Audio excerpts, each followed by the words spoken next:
টিউ ভাই, এই টিউ ভাই, এখানে আসেন তো। পকেটে রাখেন এটা।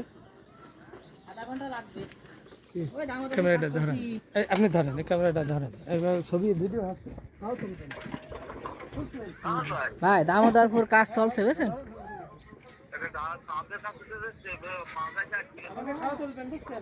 সর্বোচ্চ আধা ঘন্টা লাগতে পারে। ও পুকুর পাড়ে বাজার পার হয়ে সলিং রাস্তায় আসছি, বাজার পার হয়ে সলিং যে বাজার দিয়ে সলিং চলে এসলো না, ওই সলিং এ যে পুকুর পাড়ে এক বলে 2 ট্রান্সফার ওই বলে দামোদরপুর।